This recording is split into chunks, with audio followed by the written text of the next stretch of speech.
The sun hung low and golden over Black Hollow when Eli Grayson pulled his battered truck onto the gravel driveway of the town's modest historical society building.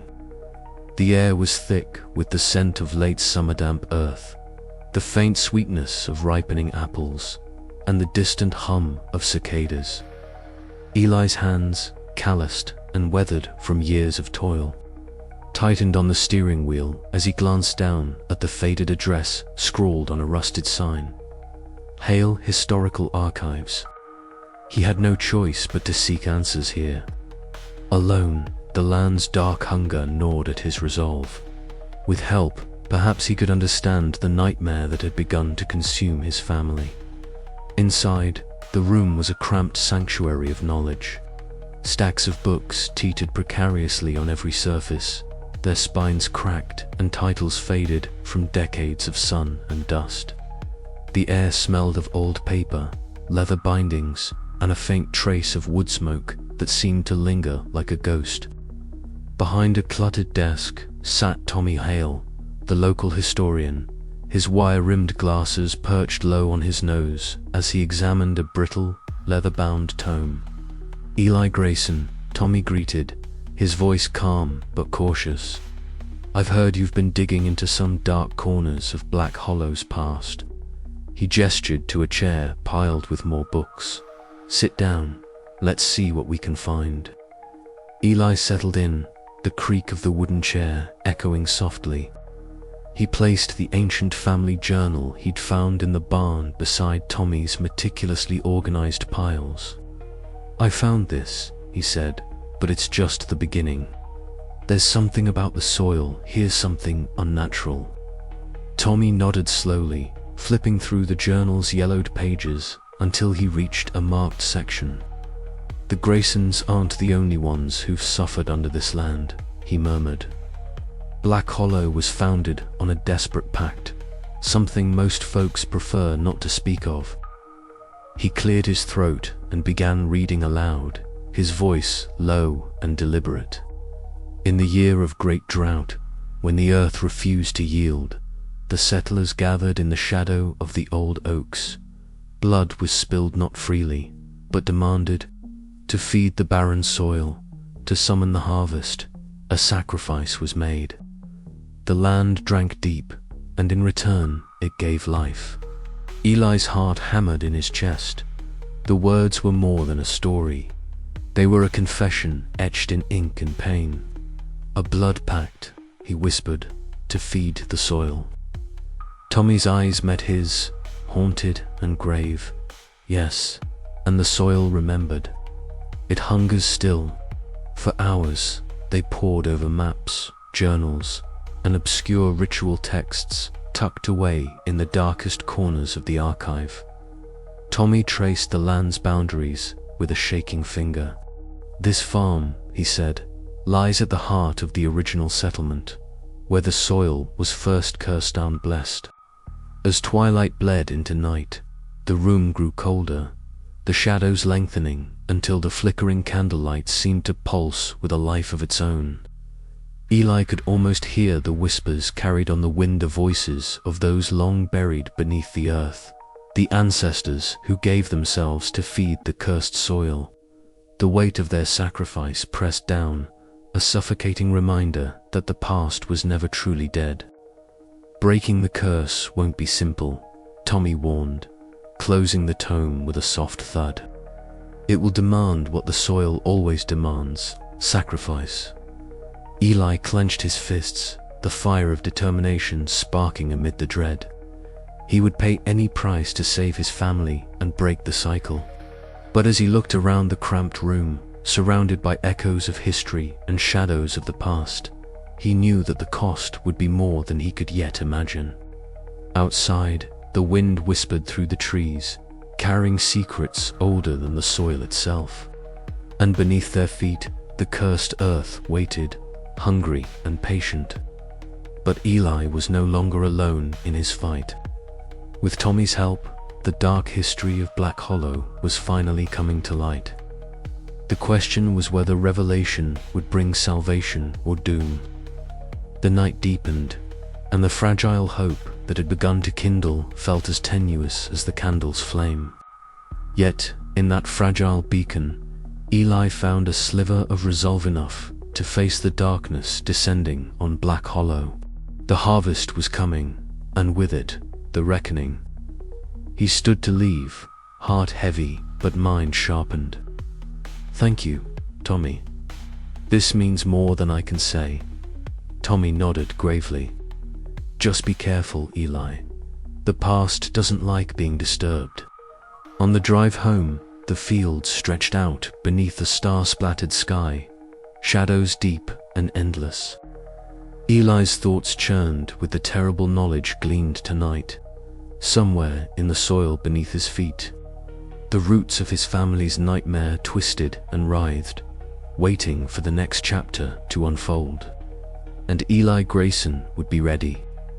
The sun dipped low over Black Hollow, casting long skeletal shadows across the farm fields. Eli Grayson moved slowly through the soil, his boots sinking slightly in the damp earth. The once fertile ground now bore strange scars. Gnarled roots broke through the surface like the fingers of some buried corpse, curling and twisting in unnatural patterns.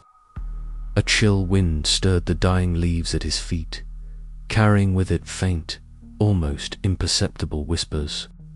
He paused, listening intently, heart pounding as the voices seemed to swirl around him, urging him closer. The voices were not words, but sensations, fragments of memories and cries, half-formed and haunting. Eli's breath hitched as he knelt, tracing a calloused finger over the rough, decomposing roots wedged in the soil. The earth itself seemed alive, pulsating with a dark hunger that clawed at his mind. From the porch of the farmhouse, Mara watched silently. Her sharp eyes narrowed, reflecting the fading light. She saw the way Eli's shoulders tensed, the restless shaking of his hands, and the distant look in his tired eyes. The fields around them stretched like a vast, shifting sea of shadows. The crops, once promising, now appeared warped, their leaves curling and blackening as dusk swallowed them whole. The air was thick with unease. "Eli," Mara called softly, stepping forward. Her voice was steady but carried the weight of growing fear. "You can't keep doing this to yourself. The soil isn't just hungry, it's starving, and it's taking more than we can give." He turned, his gaze locked on the darkening horizon, where shadows lengthened and twisted unnaturally. "It's not just soil, Mara, it's alive. It's hungry and it's waiting." She reached out, placing a hand on his arm. "We have to find another way. This obsession, it's killing you." Eli shook his head, a faint, bitter smile flickering across his lips.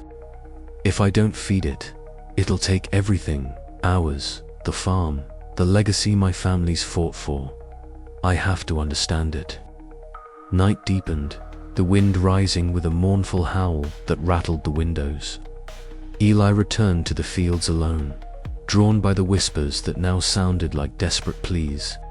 He sank to his knees, hands plunging into the cold earth. The roots writhed beneath his fingers, as if responding to his touch. A sudden gust swept through, scattering dust and dry leaves into the air. For a fleeting moment, Eli glimpsed a shadow among the stalks, a shape formed by the twisted roots and darkness, watching him with hollow, unblinking eyes. His breath caught in his throat as the figure seemed to beckon him forward, deeper into the cursed land. Fear and fascination warred within him, but the earth's whisper was relentless. "Feed me," it seemed to say. "Feed me, or perish." Eli's vision blurred as he struggled to resist the pull. The night pressed in around him, thick with the scent of rot and decay. Somewhere between desperation and madness, he realized that the shadows were not just a warning, they were a promise. As the wind howled louder, carrying the voices of countless ancestors lost to the soil's hunger, Eli stood and faced the darkness. The cursed earth was awakening fully, and its demand was clear: blood, sacrifice, and a soul to feed its insatiable appetite. Mara watched from the porch, her heart pounding. She knew that whatever awaited Eli in those shadows would change everything, and that the farm, their family, and their lives hung by the thinnest thread. The night swallowed Black Hollow whole, leaving only the twisted roots and the whispering wind to bear witness to the growing terror beneath the surface. But Eli did not turn back. He could not. The cursed earth was calling, and he would answer. The wind carried the scent of damp earth and decay as Eli walked the perimeter of his fields, his eyes scanning the horizon where the sun had long since vanished. The twisted roots writhed beneath the soil like restless serpents, their movements subtle but unmistakable. Shadows stretched and warped, clawing at the edges of his vision, refusing to be ignored. He knelt again, pressing his palm onto the cold ground as the whispers grew louder, pressing against his sanity like the fingers of the dead. They spoke of hunger, of sacrifice, of a legacy soaked in blood and misery. Eli's mind swam with images ancestors who had vanished beneath the earth, their faces twisted in pain and resolve, feeding the soil that now demanded his own flesh and blood. "You must feed us," the voices urged. "Only then will the harvest thrive." Eli's breath hitched, his resolve wavering. But beneath the fear was a stubborn flame of determination to save what little remained of his family's name. He would confront the darkness, no matter the cost. Mara's voice echoed in his mind, a fragile tether to the world outside the curse. But even her steady presence could not quell the growing storm within him. As the first stars appeared in the ink-black sky, Eli made a silent vow. He would face the shadows in the wind, wrestle with the cursed earth, and break the cycle or die trying. The night was just beginning, but the harvest of ashes had already begun to fall.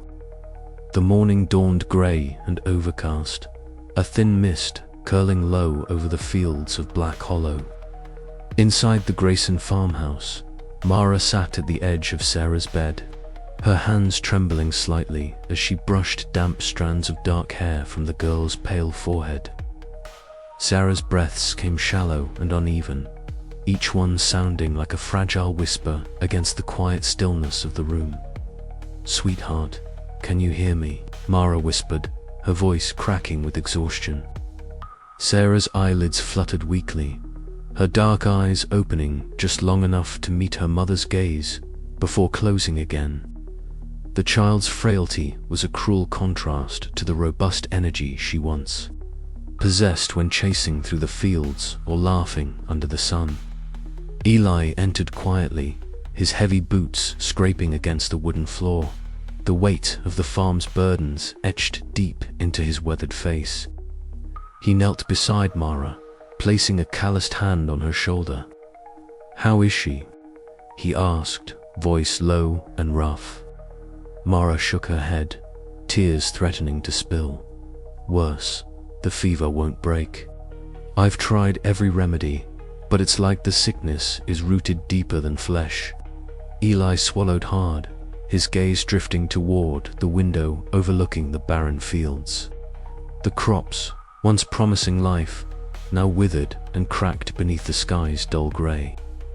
The cursed earth beneath their feet was no longer just a source of their livelihood. It was a ravenous maw, feeding on more than just the soil. He rose, restlessness urging him toward the fields. Outside, the damp chill clung to his jacket as he knelt down, pressing his hands into the cracked ground.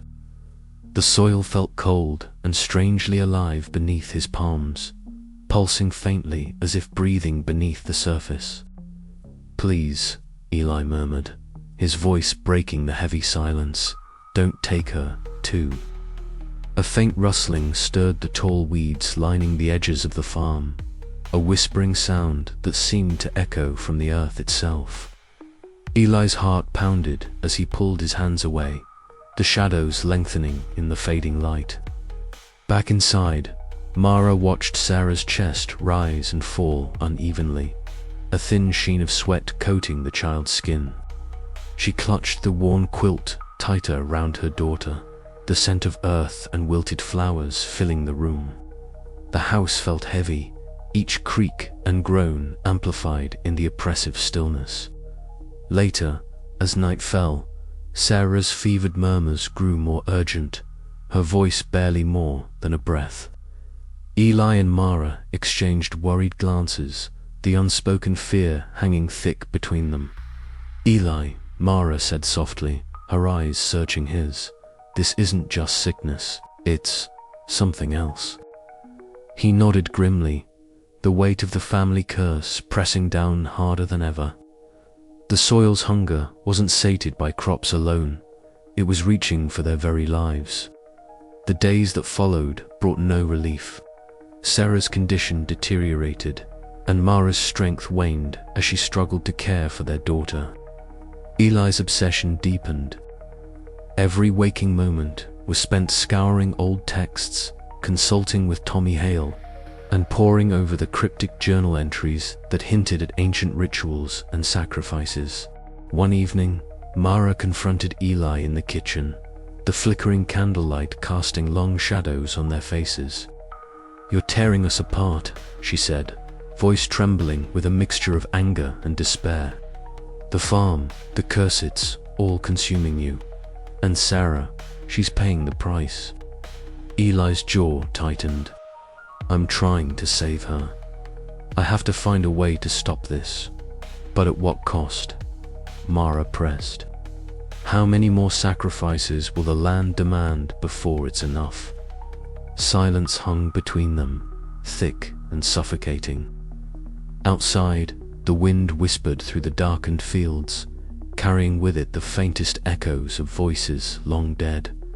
The cursed earth waited, insatiable and patient. Eli's resolve hardened. He would face whatever horror lay beneath the soil if it meant saving his daughter. But the question that gnawed at him in the quiet moments was whether the price of salvation might be more than he could pay. And somewhere in the shadows, the land watched and hungered still. The late afternoon sun slipped behind the horizon, casting long shadows across the worn wooden steps of the old church that stood at the edge of Black Hollow. Eli Grayson's boots thudded softly against the cracked boards as he ascended toward the heavy oak door. The air was cool and still, carrying a faint scent of damp earth mixed with the lingering smoke of extinguished candles. A nervous weight sat heavy in Eli's chest. He wasn't accustomed to seeking counsel here, but the desperate questions clawing at his mind left him no choice. Inside, the church was dim, the stained glass windows filtering the fading light into muted patches of color that danced ghost-like across the wooden pews. The heavy scent of incense hung thickly, mingling with the mustiness of old wood and forgotten prayers. Eli's footsteps echoed quietly as he moved down the center aisle, searching for the Reverend. Reverend Harlan sat near the altar, his thin frame hunched beneath the heavy folds of his dark robe. His gaunt face was partially obscured by shadows, but Eli could see the pale lines etched deep by years of worry and sorrow. The Reverend's eyes, sharp and wary, lifted slowly as Eli approached.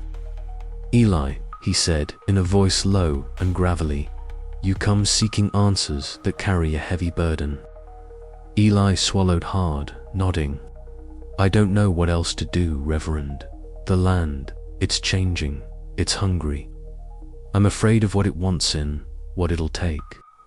The Reverend's gaze fell to the worn wooden floorboards. "The soil of Black Hollow is no ordinary earth.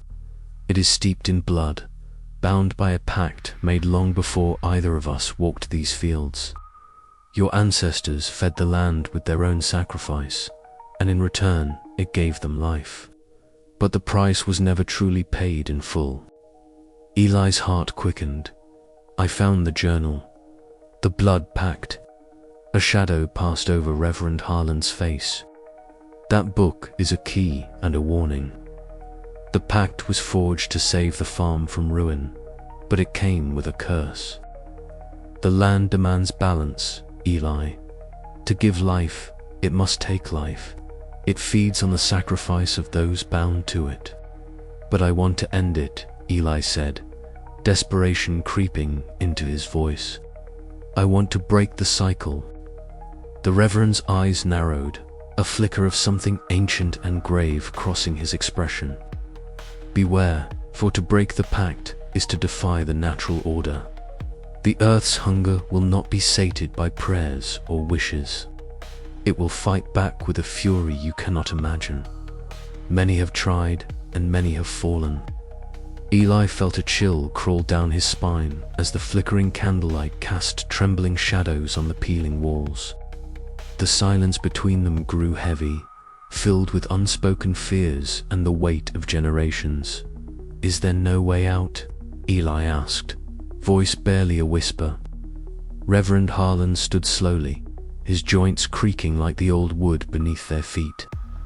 There may be a way, but it will demand more than you are willing to give. The earth remembers every drop of blood spilled upon it.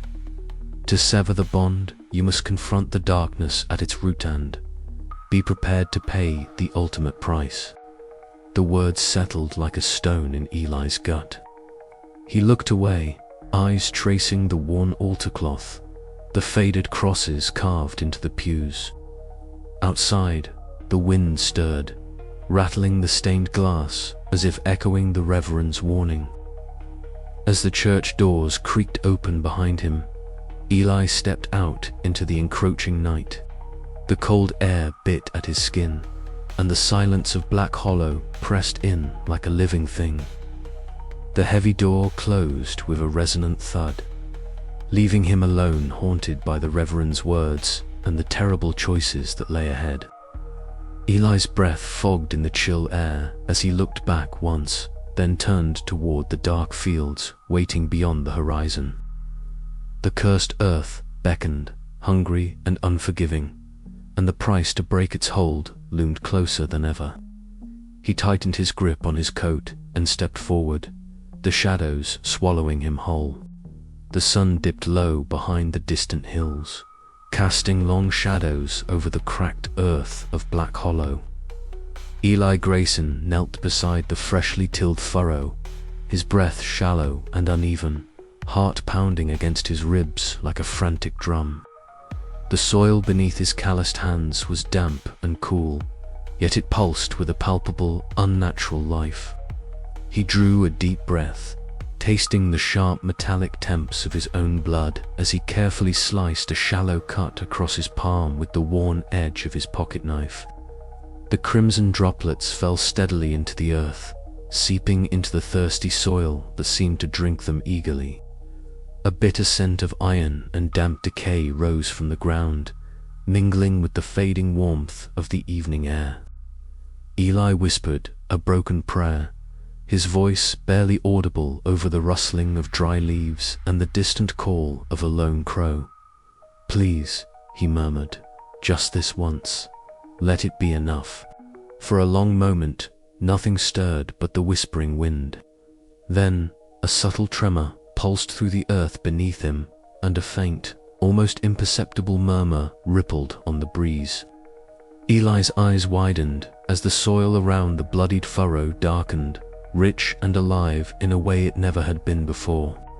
He rose slowly, the weight of dread pressing down on his shoulders, yet mingled with a fragile thread of hope. Morning arrived with a heavy, oppressive stillness. Eli stepped out onto the cracked porch, eyes scanning the fields beyond. To his astonishment and growing unease, the crops that had struggled so desperately the week before now stretched tall and thick, their leaves glistening with an unnatural sheen. The stalks twisted and writhed as if breathing, casting long, distorted shadows that seemed to flicker and dance in the early light. He moved among them, fingers brushing the rough, waxy leaves. There was a strange warmth emanating from the earth, pulsing like a heartbeat beneath his feet.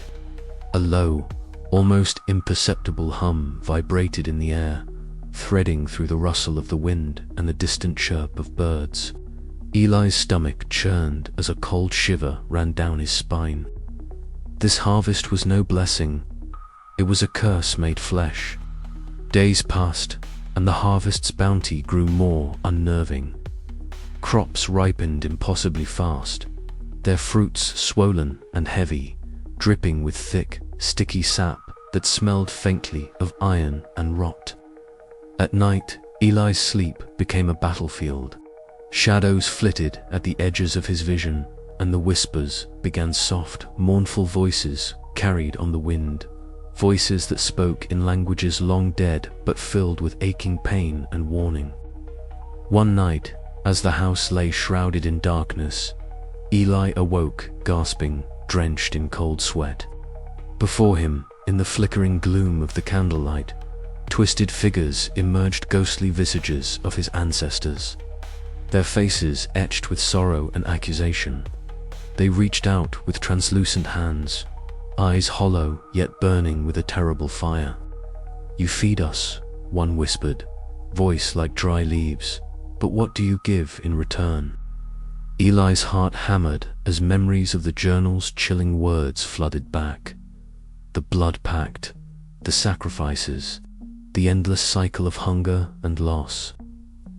He blinked, and the apparitions dissolved into the shadows.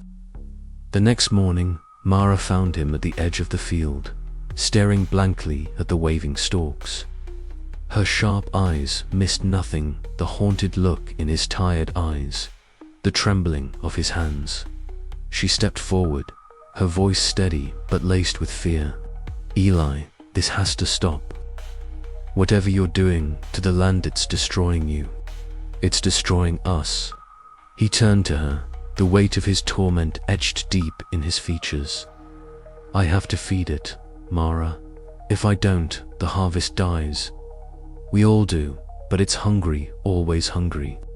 Her hands clenched into fists. "There has to be another way. We can't keep paying this price." Eli's jaw tightened. "I don't know if there is." Their argument hung in the air, a fragile thread stretched thin between love and desperation. Outside, the cursed earth pulsed beneath their feet, hungry for its next sacrifice. Night after night, the visions returned, growing more vivid and tormenting. Faces of ancestors who had fed the land with their lives filled Eli's dreams, their silent screams echoing in the depths of his mind. The boundaries between waking and sleeping blurred, and the line between the living and the dead wavered like a fragile flame in the dark.